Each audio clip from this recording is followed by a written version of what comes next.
உள்ள போறதுக்குள்ள சூட தெரியல.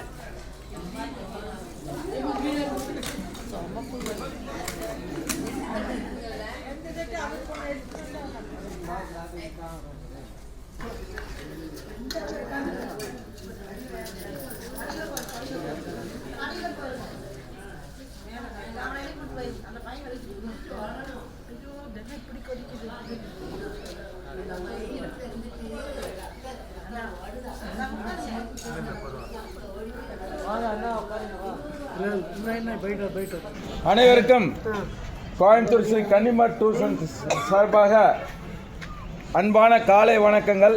இப்போ நம்ம எங்கே இருக்கோம்னா அயோத்தி புண்ணிய பூமி. 500 ஆண்டு கால வரலாறு இந்த பூமிக்கு உண்டு. எத்தனையோ உயிர் பலிகளை தாங்கி இந்த ஸ்ரீ ராமச்சந்திரமூர்த்திக்கு இங்கே ஆலயம் அளிச்சிருக்காங்க. அது இந்த 2014 கோர்ட்டு தீர்ப்புகள்லாம் வந்து அதுக்கப்புறம் இப்போ பிரம்மாண்டமான ஒரு ஆலயத்தை நமக்கு கட்டி நம்ம தரிசனத்துக்காக கொடுத்துருக்காங்க. அந்த இறைவனுக்கு முதல் நன்றியை தெரிவித்துக்கொண்டு இப்போ நம்ம போகிறதுக்கு வந்து ஃபஸ்ட்டு சரையூ நதி. சரையூ நதினா தேவநகரின்னு ஒரு அர்த்தம் உண்டு. அது என்னென்னு கேட்டீங்கன்னா, இந்த காற்றை விட வேகமாக செல்லக்கூடிய நதி. ஸ்ரீ ராமச்சந்திரமூர்த்தி வந்து இங்கே அவதரித்தார் அப்படிங்கிறது எல்லாருக்கும் படிச்சிருப்பீங்க, ராமாயணத்தில் எல்லாருக்கும் தெரியும். ஆனால் இந்த சரையூ நதியிலிருந்து தான் அவர் தன்னுடைய இன்னுயிரை அந்த நதியில் இது பண்ணி வைகுண்டம் போனாருன்னு நமக்கு அந்த சாஸ்திரங்கள் நமக்கு சொல்லுது. அந்த புனிதமான 5 நதிகள், அந்த 5 நதிகளில் இந்த சரையூ நதிங்கிறது மிகவும் முக்கியமான முதல் நதி. 2வது வந்து யமுனா. நேற்று இந்த யமுனா, கங்கா. 3வது வந்து கங்கா. 4வது வந்து சரஸ்வதி. இந்த 3 நதிகள் நேற்று நீங்கள் தரிசனம் பண்ணிட்டீங்க. யமுனா, சரஸ்வதி, கங்கை. இந்த 3லையும் நேற்று குளித்து நீங்கள் வந்து அந்த புண்ணிய கடமைகளை செஞ்சீங்க. இன்றைக்கி பார்க்க போகிற இந்த சரையூ நதியில் போயிட்டு அந்த தீர்த்தத்தை போட்டு வணங்கிட்டு அந்த நதியை தரிசனம் பண்ணிவிட்டு இந்த பல்குனி நதி கடைசியாக இருக்கிறது பல்குனி நதி. நாளைக்கு தான் அந்த நதிக்கு நம்ம போகிறோம். இன்றைக்கி இந்த இதில் இந்த சாஸ்திரங்களை பண்ணிவிட்டு நம்ம நேராக வந்து தரிசனத்துக்கு போகிறோம்.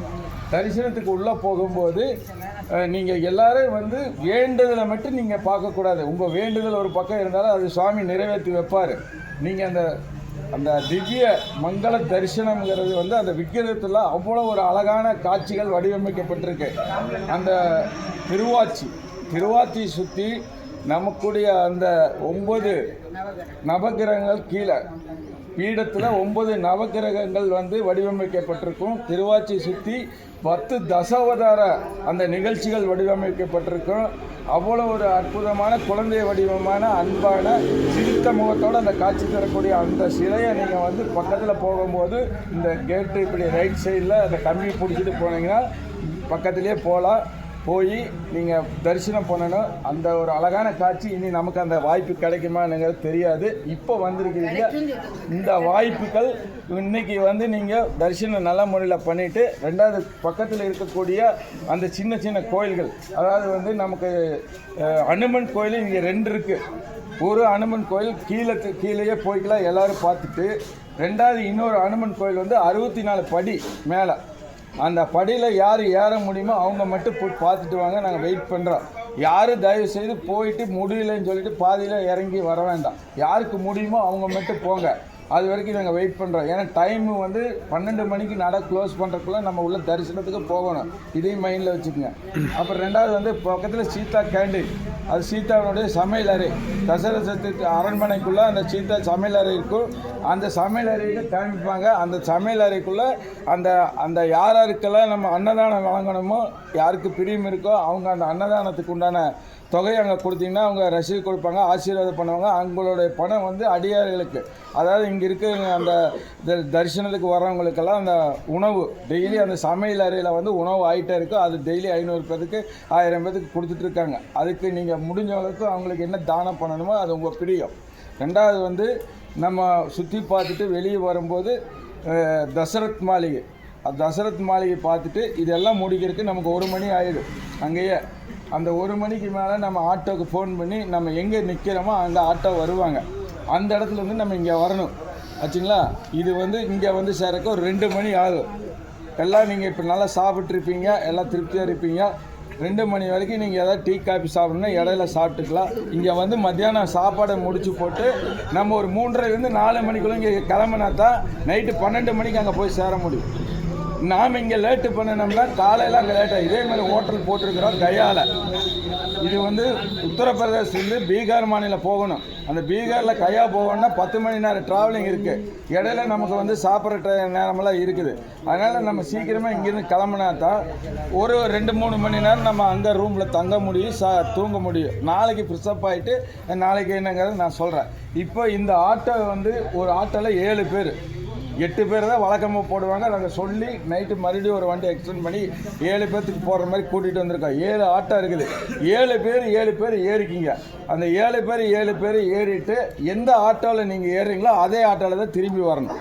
நம்பர் நோட் பண்ணிங்க எல்லாமே, ஆட்டோ நம்பர், வண்டி நம்பரு, அந்த டிரைவரோட ஃபோன் நம்பரு இருந்ததை வாங்கி வச்சுக்கோங்க. வச்சுங்களா. இந்த ஆட்டோவில் ஏறினீங்கன்னா அந்த ஆட்டோ டிரைவரை இருங்க எந்த ஆட்டோவில் ஏறுறீங்களோ அந்த ஆட்டோ டிரைவரை பார்த்து வச்சுக்கோங்க.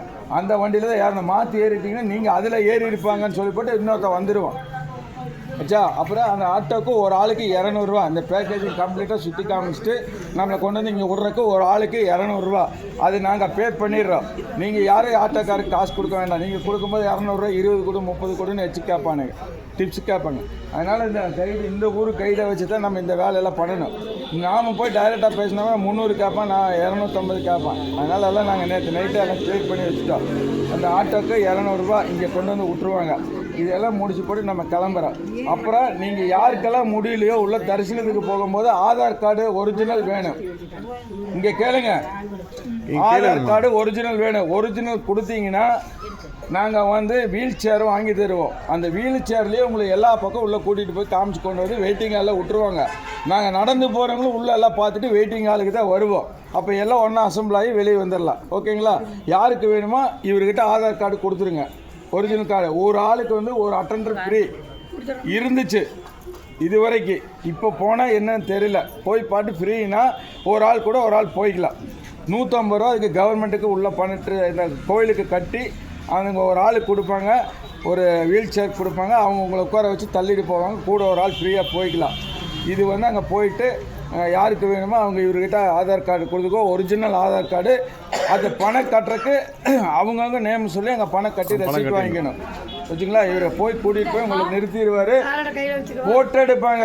ஃபோட்டோ எடுத்து ஆதார் கொடுத்து பதிவு பண்ணி பணம் கட்டினா தான் அந்த வீல் சேர் கிடைக்கும். அதுக்கு உண்டான ஏற்பாடு இவர் பண்ணி கொடுப்பாரு. யார் செல்ஃபோன் கொண்டு வந்திருக்கீங்க, யாரை செப்பல் ஸ்டாண்டில் செப்பல் விட்டுட்டு அதே இடத்துல எடுத்துக்கோங்க. யார் செல்ஃபோன் கொடுத்துக்கிறீங்களோ நாங்கள் ஒரு பையை கொண்டு வர்றோம். இந்த பை உள்ளே விட மாட்டாங்க.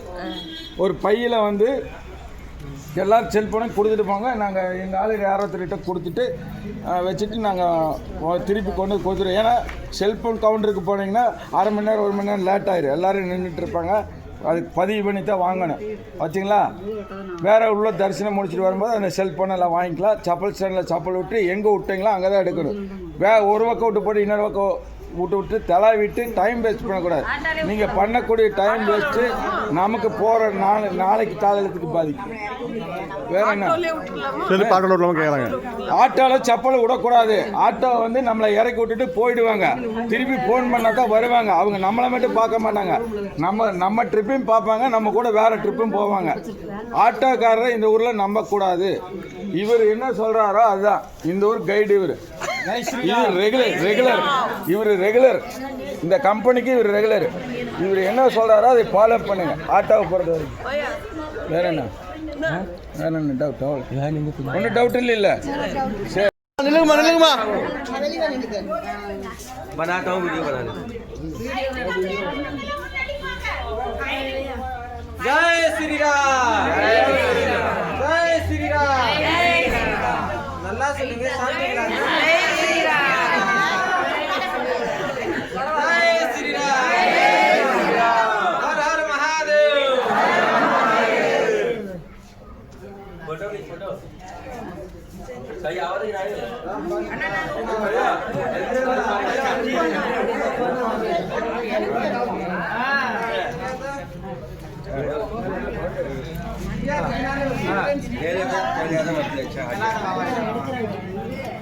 ஜல்தி நீ அவர்தானே